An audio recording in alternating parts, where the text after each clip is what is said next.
You want to know which one I like better? Sure. Which one do you like better? You really want to know? Yeah. I liked Superman better. Really? I did. So it's funny. I feel like the only thing that I can say in response to that is, at the end of Superman, I wanted Superman to be 15 to 20 minutes longer. I can see that. At the end of this, I was satisfied with the length, but I probably could have stood for it to be 5 to 10 minutes shorter. Wow, and it was a short movie.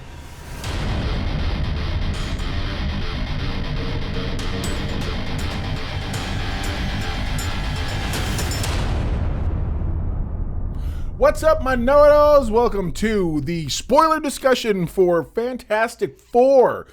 Miss Know-it-all and I got out of watching it. Yep. Immediately sat down and we were like, we got to talk about this thing, man. We got to find out. We got to discuss. So that's what we have to have the discuss. We have to have the discuss. Man, I tell you what, I feel we are living in ridiculously unprecedented times, and I'm not even talking about what's happening in the world. I just mean we get within a span of 2 weeks. I was gonna say, I was gonna ask you, how many weeks was it apart? 2 weeks. We get good stuff, and we are not just good stuff, the best, great stuff. This stuff great is like, stuff. It's like it. Between Superman and Fantastic Four, both of them are living in a silver age of, and by silver age I literally mean in comic books. There's the golden age, the silver age, the bronze age, the modern age. There's all these different ages of comics. Okay, we're living in a distinctly golden age of comics in terms of what we're seeing.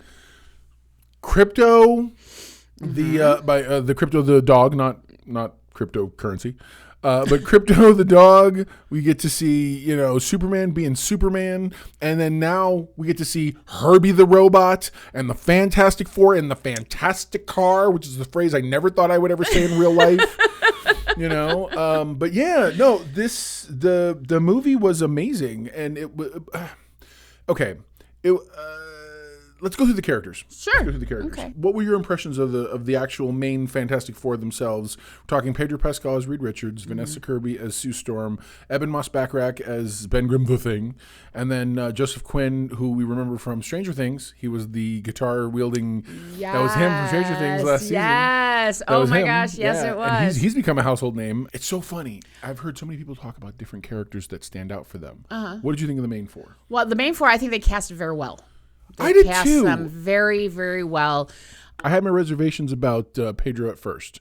Yeah, I remember you saying that you were just kind of like, I don't know if he can do it. He did a great job. I thought so too. He did a really great job. Thought so too. Not knowing a lot now, Fantastic Four. Like I know, I was just telling myself here for the audience. I don't know much about Fantastic Four, so I'm kind of unique. Sure. About this, like I say when we do like Strange New Worlds, when we do like Star Trek, I'm unique. That's how this is for me. Right on. Is I don't know much. I know they exist. I seen the one with the Fantastic Four with what's his name, Chris Evans. Yeah. There was one thing that did stand out. What? That I thought was really funny was when what's the guy that played? Read their names again and what they did. There's Reed. There's Ebon Moss-Bachrach, who played the Thing. Just go by the characters' names. The Thing, Sue Storm. Okay, thank you. The Thing, when he had to, even in the trailers we saw him dip his finger in the sauce. Yeah. And say it needed a little more garlic because he's the guy from The Bear. The Bear, yeah. So I loved that. I was waiting for that to good. show up, and that was awesome. It was good. I thought that. Sure. I was like, sometimes the trailers aren't in the movies. Yes. That trailer was, and it was fun. It was so much fun. I liked it. I thought it was excellent. I really did. No, they did good. For me, a lot of the standout for me, funny enough, I really dug Johnny. I dug the Human Torch. Yeah, I could see that. Sure. He was a character who I felt like I have known who Human Torch is for a long time. Mm-hmm. I'm not nearly Salty Trekker on the Nerdist. We did a thing Friday talking about it, and he's apparently like hardcore Fantastic Four fan from back in the day. He Comics, really is. Everything. Sure. I think all comic book fans know who the Fantastic Four are, but I was much more into the Hulk or Spider-Man. Mm-hmm. And my uncle got me into Spider-Man before anything else. Sure. And then later on, a friend of mine got me into the X-Men and whatnot. And from there, And then based on the X-Men, I got into Captain America. It was like a ping pong. Mm-hmm. But the one team that I never really got at the time was the Fantastic Four. So to see them brought to life like this in a way that both honors their heritage, because it's inspired to do it in this retro-futuristic style. I was going to say retro-futuristic. Yeah. That's the best way to... It is. To... Oh, my God. And we were joking on the show Friday that I have no doubt someday Disney was going to put the Fantastic Four at Tomorrowland. Because Tomorrowland at Disney is always... Because I know you've never been there. Mm-hmm. Tomorrowland is a ride you get in and you get to see because Walt Disney was very forward thinking. What does the future look like? And it's a retro-futuristic ride. That's so it's literally your family will ride their jetpack to blah blah blah whatever else. Like it's very futuristic. Jetsons meets 1960s sensibility. It's literally this. I saw the ad on TikTok earlier today. They're literally they're doing it's gonna be a live show, Fantastic Four live show, right, at Tomorrowland. Oh, that's so cool. Yeah, and they're gonna have obviously it's performers who's playing them, right. but like that idea, I was like, that's so I should. I loved when I saw that. I was like, that's brilliant. That's a good idea. That is so smart. The things fit together. Well, I don't know if you remember when they did the Pirates of the Caribbean ride. I do. They replaced the pirate when it was suddenly they wanted to add the characters from the movie to the thing, and it was like, okay, right on. So that was good. But yeah, man, the Fantastic Four. So for me, the characters I think were really cool. Now let's step outside those. Sure. Who from the ancillary characters do you remember? Did anybody stick out in your head? I know you're like, well, there aren't that many ancillary characters. Well, there's Leah Tione, who's playing a teacher at a private school that Ben Grimm sees, which I'm like, who the heck Tia Leone? I said Leah Tione. Tia Leone plays... That was her? Yeah, that was her with the red... I didn't even... I know she cleans up well when she's not got her crazy curly hair from everything else. But no, she's great. And Ben, and you got to see in that scene, Ben Grimm be Jewish. Yeah. So Ben Grimm canonically is Jewish, and is mainly because he is the analog for Jack Kirby. They have that quote. I don't know if you remember. I heard you guys say that. Yeah, there was a quote in the movie when you were at Nerd. Yeah, there was a quote in the movie where they put it on the screen, and it says, every time you create a character, you put a little bit of yourself into them, and that's you putting something that lives for a piece of you lives forever in them, and that's Ben Grimm is the Jack Kirby analog, and he put that Ben Grimm was Jewish. And I thought that was wonderful. In terms of, again, it's not about Jews or Israel or whatever. It's more about that history. And they honored that history. Yeah. And I love that they honored Jack Kirby like that. Jack Kirby is a mountain among men, one of the most temperamental, cantankerous, cranky guys in the industry because he was a perfectionist. He liked what he liked, and he didn't like being told otherwise. Cool. That's cool. And so when briefly he leaves Marvel, he goes over to DC and he creates Darkseid, and he creates all this whole the New Gods spelled NEW and whatnot, and then he later on comes back and they do more stuff with the Fantastic Four, and then Thor and other stuff and blah blah blah. It was always bouncing back and forth back then. Anyway, sorry, I'm getting into storytelling mode, but it's super cool. Well, let me ask before I answer that question. Yeah. I want to know. You know what? I don't even answer the question. Okay. I liked Silver Surfer outside of all of that. Yeah. Did I say that right? Silver Surfer, yeah. Shala Bal, the female Silver Surfer. Yeah. Now, is that? I don't know the comics, but is that her origin story true-ish, or did that something that they had to like? So that is not the actual origin story for the character, even that version of it. But so you have to remember, this is Earth 828. Because I thought that was pretty cool. This is Earth 828. Right. In the original Earth 616, which is the normal Marvel universe, even in the comics, Norrin Radd is her husband. Okay. He sacrifices himself for Shenla, whatever their homeworld, to be saved, and he becomes a Silver Surfer. There is a What If comic book where they say, what if Shala Bal became the Silver Surfer? And so she does it instead. There may or may not be another instance that I don't know of where she comes into play, but to me it was but it didn't really matter because this worked out really well. Well, no, I liked that story. I thought it was perfect. I thought she did, yeah, and I didn't have any issue You could with tell it. she had some humanity in her, but at the same time, you can tell that she had a lot of regret and remorse for the things that she's done. I think she has regret, but at the same time, I love the fact that Johnny shows her that. Which, by the way, oh my gosh, so late. Spoilers. Yeah. We're gonna talk about this whole You haven't thing. figured that out yet.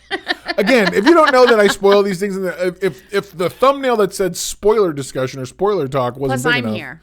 yeah, that's when you know we're just spilling all the beans. Oh my gosh, let's talk about Galactus for a second. Wow, Galactus for me was terrifying. Absolutely. Utterly terrifying. He breathtaking. Was at that. more. I like that breathtaking. Yeah. That's good. Now Galactus was not just terrifying because there wasn't much you can't. I feel like the way they killed him or stopped him, whatever it was, I felt like there was no other way. I mean, machine guns, and even though it wasn't machine guns, but like they could you know what I'm trying to like. There's no. I know what you mean. Yeah. I know what you mean. It's like machine guns going after like the Hulk. You know, like that's gonna do not. Like that's what I meant. Right. What's that gonna do? Yeah. No, it's right. But there was nothing that the four couldn't do that could do to actually like stop him. That's why he's terrifying. For me, I had forgotten, and Salty had to remind me that he has a ship at all. I didn't remember he had a ship whatsoever. That's one heck of a ship. It's a monumental ship. Because I'm more used to him without a ship showing up to a world and just sort of putting his hands into it and be like, I'm going to eat it, and literally eating it. Like I can't. Consuming it like food. Yeah, like I can't. That's why he's terrifying. I can't imagine. Just one day, this being coming and just showing taking us out of orbit, and we're gone. Well, and I think Ralph Ineson, who plays Galactus, his voice is amazing because that's really what he's known for, is that big, bassy voice. And I didn't know this. So the Thing is motion capture. If you see Ebon Moss-Bachrach pictures, you see him in the dot outfit and whatnot, walking around the same way Mark Ruffalo does for the Hulk. Sure, yeah. Galactus isn't like that. They gave him a suit. Like they filmed him. They probably did it at super high speed because then they play it back at normal speed and it becomes slow motion. Sure, because you bigger taught me things, that. Larger objects, you do them in slow motion. It makes them feel like they're moving. Yeah. So they filmed him. I'll put a picture on the screen. It's him and his daughter. His daughter's wearing a Galactus helmet she made for Christmas for him, and it's such a cool the detail in it. That's awesome. Unreal. That's really awesome that they did that. They did a really good job. That's cool. I loved the standalone nature of this movie. Yes, I'm glad you brought that up because if you weren't going to, I was going to. Yeah. It reminded me now. I don't want anyone yelling at me, but it reminded me of when Iron Man first came out. Sure, that movie can stand alone. It doesn't matter. Right. You know. This is now going to be like, I don't want to say it's like their story, but it was their story. It was the fan.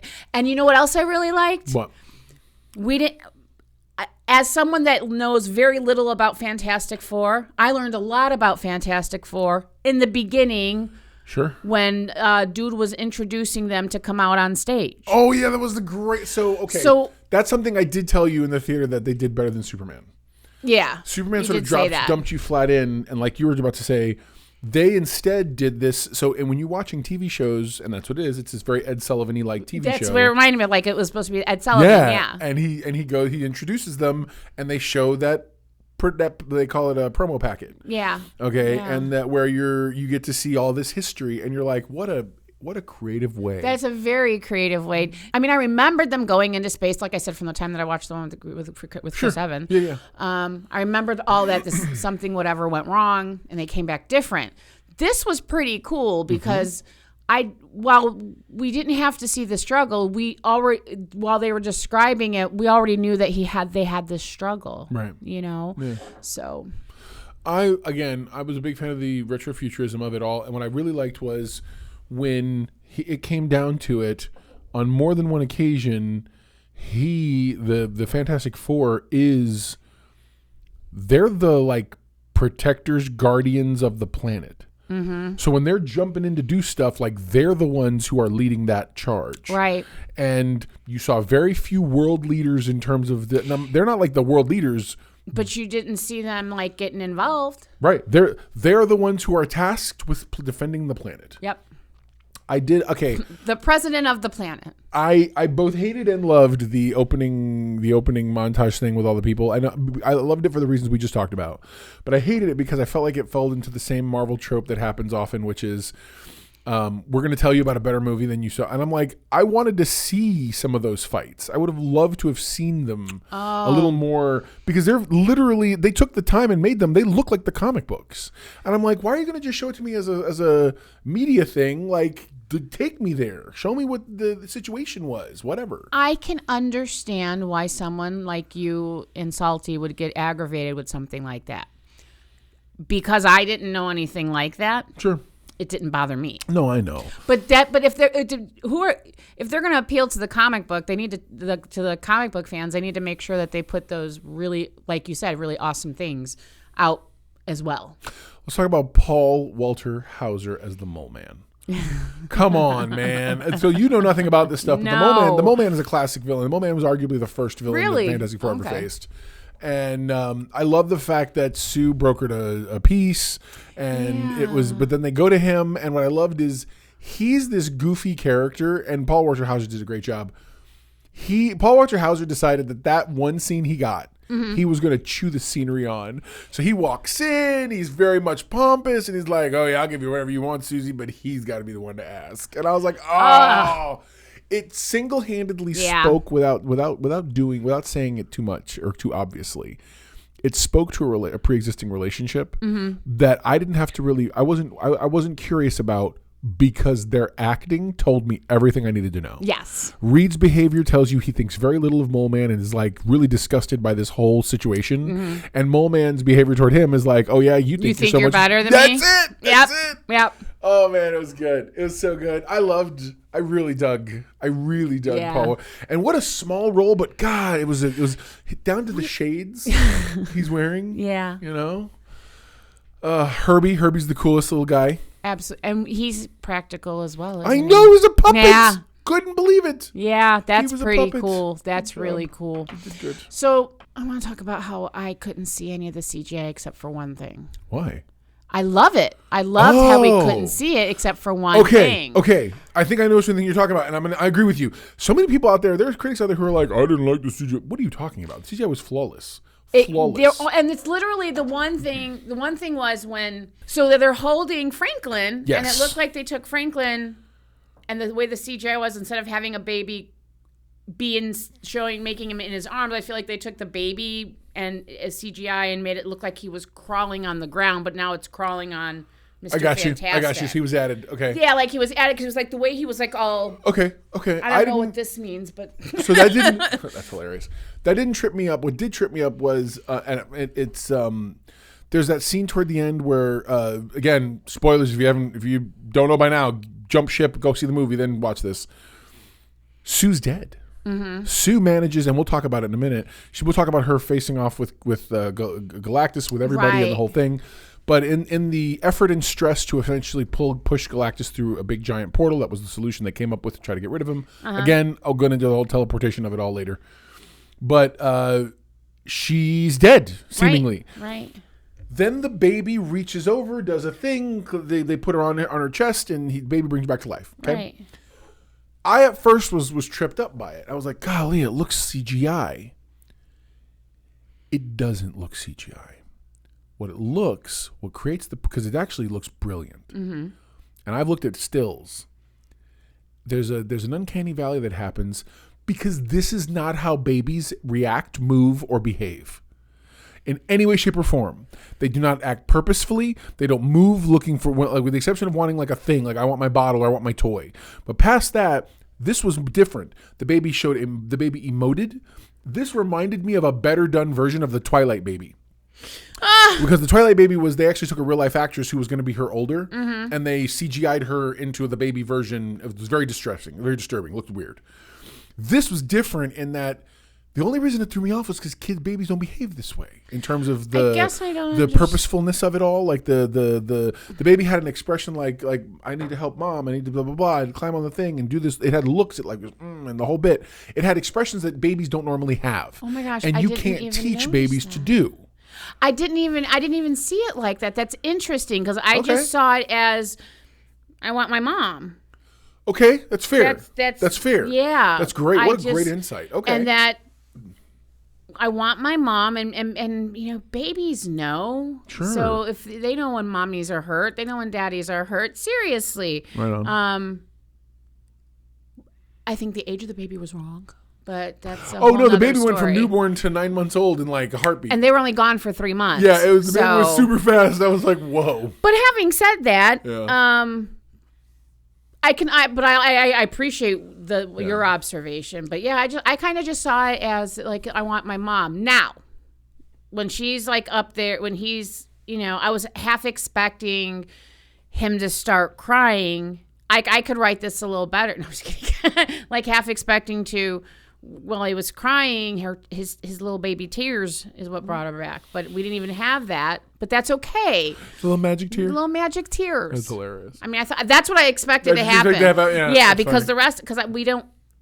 And that as a moviegoer that doesn't know this comic book as well as everybody else, might have felt a little let down because we don't know what happened. All we know is that the baby's on. If you were paying closer attention, and it's not no, because I saw it. Okay. His hands they were glowing under his hands, and it's the same glowing that happens in her eyes when she comes to life. Yeah. It's very, very. I was looking, and I was looking for anything. I was looking for a wave or something, anything, and it was just a slight glow around his hands as he's sitting on resting on her. And then he goes, and her eyes were the same glow.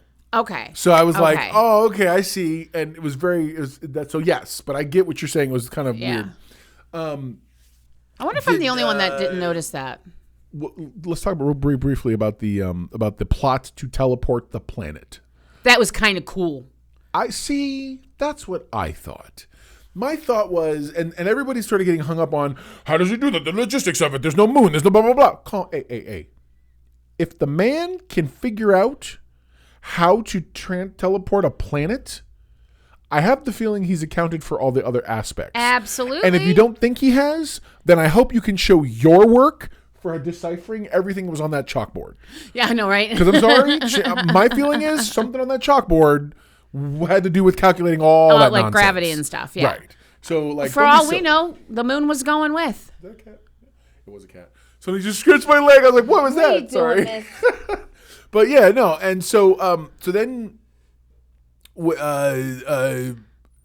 then that doesn't work because Silver Surfer shows up, starts trashing the place. Now, before that, I thought it was really cool, that warp fight, because remember, I'm used to seeing stuff like that in Star Trek. So there, I say warp, but the ship is going faster than light, and it's like in this weird curved thing. And the Silver Surfer's attacking, and then Johnny goes to shoot like these laser things, and the laser turrets bend with light. Yep. Because they're lasers, so they bend. I was like, oh, so fun. Yeah. I did think it was. I was like, this blows. That was a pretty cool. It was a cool scene. Yeah. It was a very cool scene. Okay, so let's go straight to the climax of this whole thing. Sue Storm faces off against Galactus. The whole team faces off against Galactus. Well, yeah. Galactus isn't hearing much of anything or seeing any of them. He doesn't fall for the trick. For the trap. That they're going to do, which is they move the baby, and he's looking around, and he's like, clever little bugs. And then, that's what he said. So she manages in her being pissed off, whatever, because she knows we got to get him to the thing, and she starts shoving him with a giant shield thing. That's right. And pushes him, and he gets pushed, and everyone's like, well, this is the weakest Galactus ever. And I had to say, look, time out. First off, and I'll let you respond to the Sue Storm of it all. Mm-hmm. I believe firmly the only reason she was able to do that is they caught Galactus off guard. Galactus was like, what's going on? I don't believe Galactus has ever had this much resistance from anyone ever. Mm-hmm. I feel like he's like, are you like, is this seriously happening? Not to mention Galactus wants Franklin. He wants Franklin because Franklin can, he said in the movie they say he can replace him, but I think in the comics it's a slightly different story, and I don't need to get into all that. That's a lot of deep lore that I'm not really get into here. But I feel like there's a world in which you sit here and you look at it and you go, okay, what they caught him off guard. Bottom line. What did you think? You had a reason. So a mother is going to protect her child at all costs. So it was nothing to me. That's her sheer will to because she has these powers, her blah, blah, blah. The superhero equivalent of a mom picking up a car over Yeah, her kid. exactly that. I got you. Yeah. So her will, that makes sense. Why is what. Closet? Sorry, the cat's weird. Her will is what pushed. Yes. She wasn't going to back down. She was protecting that baby no matter what cost. And what's his name, Mr. Fantastic? He knew, or Reed knew, that this could kill her. Yeah. And she was like, I don't care. It's my baby. Sure. I mean, how many times have us as parents have been like, I'd take a bullet for my kid in a heartbeat. Yeah, of course. Mm-hmm. Heck yeah, Same man. concept. Well, it was good. She was Mama Bear. I liked it. I liked it a lot. I did too. I think that they've so in the comics, Galactus is a multiversal constant. That means in every universe, he is the same Galactus. Mm-hmm. So Galactus has a weirdly multiversal consciousness. So when he's talking to you, he's having this conversation with every version of you in every universe. You know what I'm saying? So yeah, he understands that, but so he's very much. So I believe we'll see Galactus again. I don't know that we'll see this version of Silver Surfer. Maybe we will. I don't know. I do think eventually we get Norrin Radd Silver Surfer, the original version, at some point in the future, probably after Secret Wars. But then there's the very, very clever end credit scene where you get to see that Franklin has a new playmate. Yeah, 4 years later. 4 years later. Was it 4? Yes. And it's Dr. Doom. Yep. But you don't see him. It's a green cloak hood thing. Yep. And there's a mask in the hand. Yeah, man.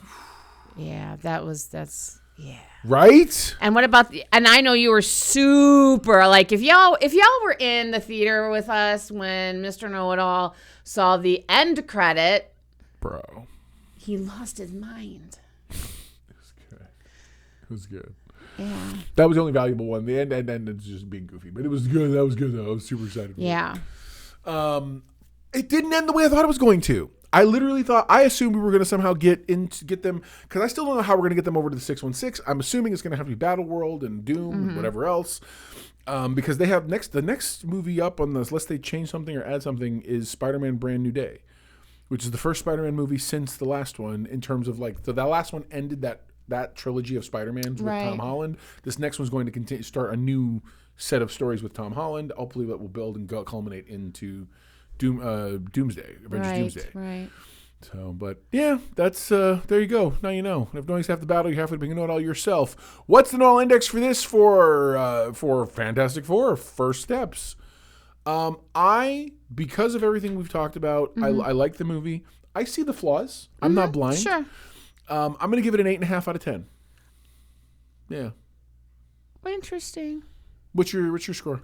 8.5 out of 10. Yeah. Yeah. We haven't been matching like this recently, so this is pretty good. Yeah, man. No, it's good stuff.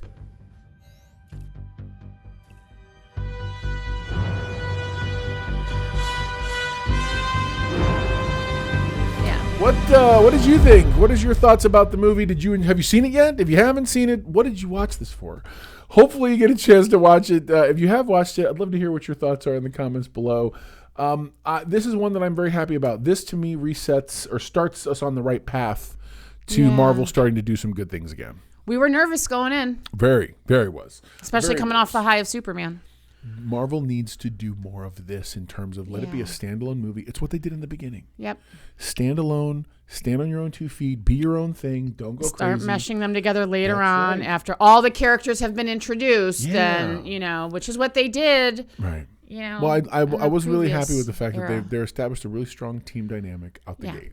Yeah. And I think there's a world in which you do the same thing with the X-Men, with other things. You create those dynamics. Yeah. And let individual movie franchises run, and then you bring them all together for a big event. Yep. That's it. Yep. Super simple. Mm-hmm. But, you're like super simple. Yeah. Comment below. Let me know your thoughts on the whole thing. I cannot wait to hear what you guys have to say, and would love to have that discussion with you. Until next time, never forget. Everyone loves a know-it-all. Bye, guys. Bye-bye.